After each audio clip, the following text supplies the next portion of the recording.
Bismillahirrahmanirrahim. Assalamualaikum warahmatullahi wabarakatuh. InsyaAllah pada petang ini kita ni akan mempelajari pelajaran fikih bahagian salah darjah 4. Bismillahirrahmanirrahim. Allahumma ftah alaina hikmataka wanshur alaina min khazaini rahmatika ya arhamar rahimin. Rabbi syrah li sadri wa yassir li amri wahlul uqdatam min lisani yafqahu qawli.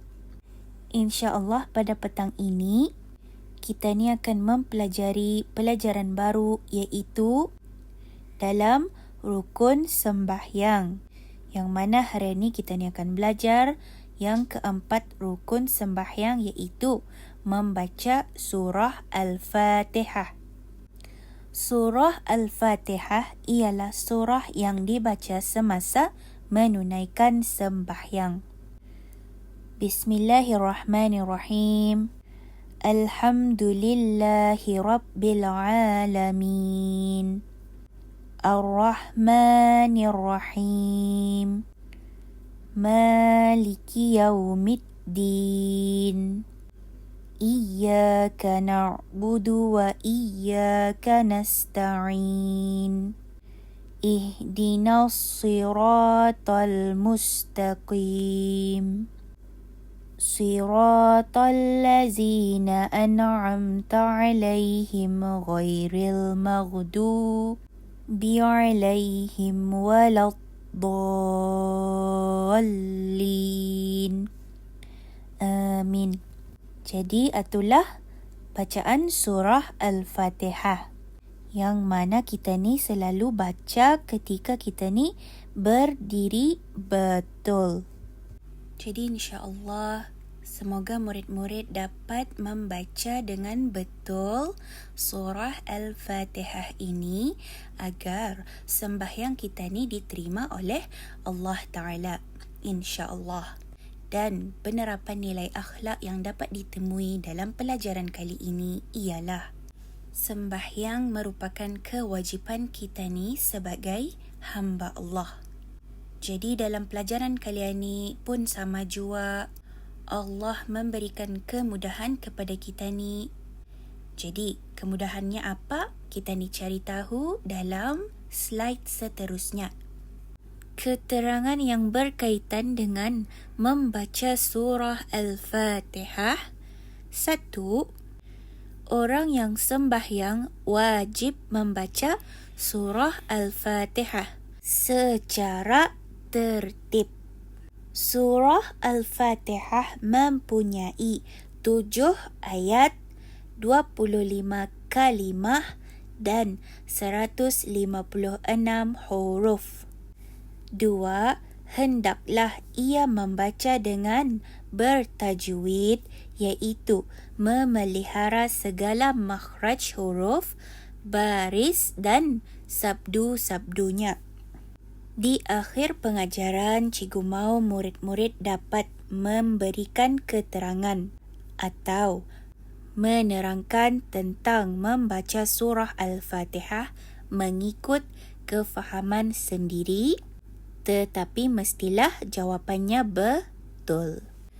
Jadi insya-Allah penerapan nilai akhlak yang dapat ditemui dalam pelajaran kali ini ialah sembahyang itu adalah kewajipan kita ni sebagai hamba Allah.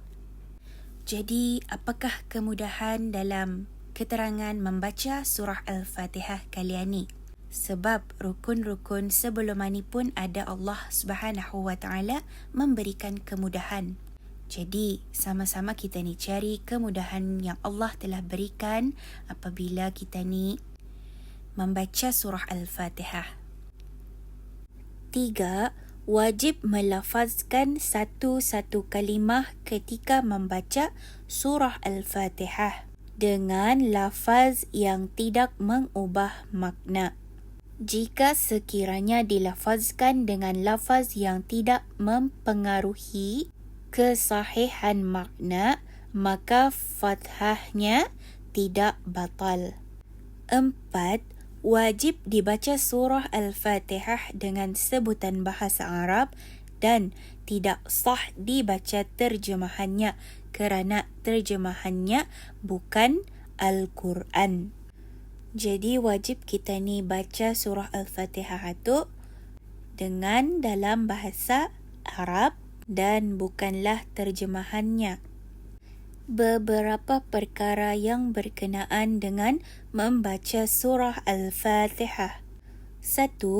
Orang yang tidak tahu membaca surah Al-Fatihah kerana ketiadaan guru, tiada mushaf, tidak mampu membacanya dengan sempurna kerana ia baru belajar atau kerana ia baru memeluk agama Islam, maka wajib ke atasnya mengganti dengan membaca 7 ayat Al-Quran yang tidak kurang bilangan huruf-huruf surah Al-Fatihah sebanyak 156 huruf. Jadi di sini apabila orang yang tidak tahu membaca surah Al-Fatihah sebab nada guru, tidak ada Al-Quran iaitu mushaf, tidak mampu membaca dengan sempurna kerana ia baru belajar atau kerana baru memeluk agama Islam, maka wajib ia ganti dengan membaca 7 ayat Al-Quran yang mana ayat itu mestilah banyak hurufnya sama dengan surah Al-Fatihah iaitu sebanyak 156 huruf.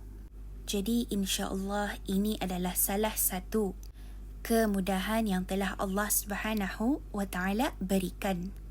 Yang mana jika orang itu tidak tahu membaca surah Al-Fatihah kerana ketiadaan guru, tiada mushaf, tidak mampu membacanya dengan sempurna kerana ia baru belajar atau kerana ia baru memeluk agama Islam, maka wajiblah ia mengganti dengan membaca 7 ayat Al-Quran yang kurangnya bilangan huruf tidaklah kurang daripada 156 huruf. Penerapan nilai akhlak dalam pelajaran kali ini ialah sembahyang merupakan kewajipan kita ni sebagai hamba Allah. Jadi Allah telah memberikan kemudahan. Banyak sekali kemudahan yang telah Allah berikan, maka tugas kita ni sebagai hamba Allah adalah untuk melakukan sembahyang 5 waktu dengan baik dan sempurna insya-Allah.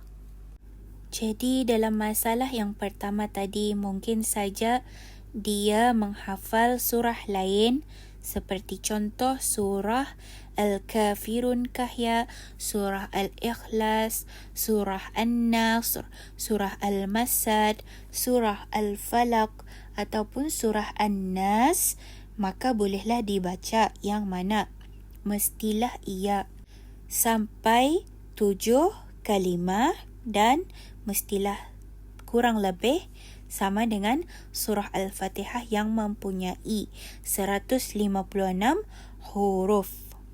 Jadi mungkin saja ia menghafal surah-surah di sini, maka bolehlah ganti surah-surah yang ada di sini. 2. Jika ia tidak berupaya membaca ayat-ayat Al-Quran, maka wajiblah ia membaca zikir atau doa yang tidak kurang bilangan hurufnya daripada huruf-huruf surah Al-Fatihah seperti zikir berikut. Subhanallah walhamdulillah wa la ilaha illallah wallahu akbar wa la hawla wa la quwwata illa billah ma syaa Allah kana wa ma lam yasha' lam yakun. 2 kali bacaan zikir tersebut bagi menyamai bilangan huruf-huruf surah Al-Fatihah. Jadi masalah yang kedua adalah apabila ia tidak tahu jua surah-surah lain atau ayat-ayat lain di dalam Al-Quran, maka bolehlah ia menggantinya dengan zikir atau doa. Zikirnya yang tadi yang cikgu bacakan dibaca 2 kali, artinya ulang 2 kali. supaya menyamai bilangan huruf-huruf surah Al-Fatihah. Yang mana surah Al-Fatihah mempunyai 156 huruf. Jadi insya-Allah ini juga adalah salah satu kemudahan yang telah Allah berikan. Kalau kita ni tidak mampu membaca Al-Quran ataupun membaca surah Al-Fatihah di dalam sembahyang, maka apa Allah suruh kita ni menggunakan membaca zikir atau doa, yang mana zikirnya telah cikgu ajarkan tadi dan diulang sebanyak 2 kali agar ia menyamai bilangan huruf-huruf surah Al-Fatihah. Jadi kita ni sama-sama sudah belajar mengenai surah Al-Fatihah. Malah ada di antara murid cikgu yang jauh sudah juzuk membaca Al-Qurannya, maka cikgu percaya murid-murid cikgu pasti boleh membaca surah Al-Fatihah dengan sempurna dan bertajwid insya-Allah. Kerana kita ni perlu membaca surah Al-Fatihah dengan baik dan sempurna agar Allah Subhanahu wa taala menerima sembahyang kita ni, dan juga agar surah Al-Fatihah itu masih sama maknanya dan tidak berubah maknanya sebab kita ni salah tajwid, kita ni salah baca. Okay? Jadi hati-hati apabila membaca surah Al-Fatihah. Jadi selepas selesai video ini, cikgu mau murid-murid menghantar rakaman suara membacakan surah Al-Fatihah dengan sempurna dan bertajwid. Rakaman suara bolehlah dihantar kepada cikgu tidak lewat jam 9 malam ini, insya-Allah. 3. Jika ia tidak berupaya membaca zikir atau doa, maka wajib ia diam qadar masa membaca surah Al-Fatihah. Jadi masalah ketiga, ia tidak mampu jua membaca zikir atau doa, maka wajib ia diam dalam masa membaca surah Al-Fatihah. Artinya sebagai contoh membaca surah Al-Fatihah selama 2 minit, maka 2 minitlah ia diam.